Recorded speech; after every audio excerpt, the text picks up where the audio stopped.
په نامه د رب ذوالجلال چې ډېر بخښونکی او مهربانه دی.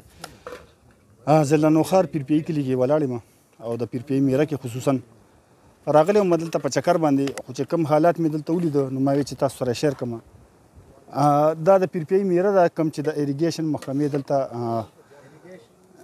محکمه جنګلات څاري، هغه چې دلته د دنیا بوټي ولګول او ویل کېده به دا چې دلته به د زیتون بوټي ولګي او دلته به د امونو باغونه شي او د فروټو باغونه به شي او لوی لوی باغونه وښولی شو موږ له.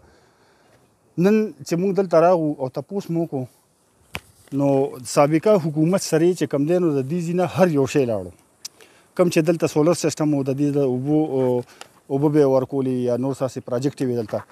نو زه خو په دې خبرو ډېر نه پوهېږم، خو له مې راغله چې تاسو سره دا زه هم شریک کړم چې کوم دلته کې داسې حالات دي روان دي، اوس ډیګۍ اوچې پرتې دي، بوټو باندې چې کومې پیسې ولګېدې دلته نه د پیرپیایي دونه بد قسمت کلی دی چې کوم دلته نه بوټي کرلی شوي وو، د زیتون شو یا نور داسې قیمتي بوټي چې کوم وو، نو دا دونه بدقسمته خلک ته چې هغه محکمې والا ته هغه مرسه یوړه.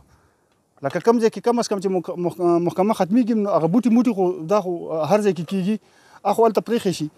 دلته نه هغه بوټو سرې سولر سیسټم چې کوم چې ټویل او کوم چې دی باندې ماشین و هر څه هغه الف نه والې تر یې پورې واپس یوړه. نو دا خو زما په خیال زموږ د علاقې سره سراسر ناانصافي ده، سراسر ناانصافي ده. د پیرپیایي خلک دلته به راوخته، چکر له به راغه، ډېر پکې دا کسان مخامخ مزاري دي، دی دلته کنډک سره دی به ترې اوبه څکلې، داسې نور پرندې چرند پرند به و چې هغوی به ترېنه اوبه څکلې. نو هر څه په دا علاقه په دې اوبو د لاسه یو ځل بیا خواره شوه.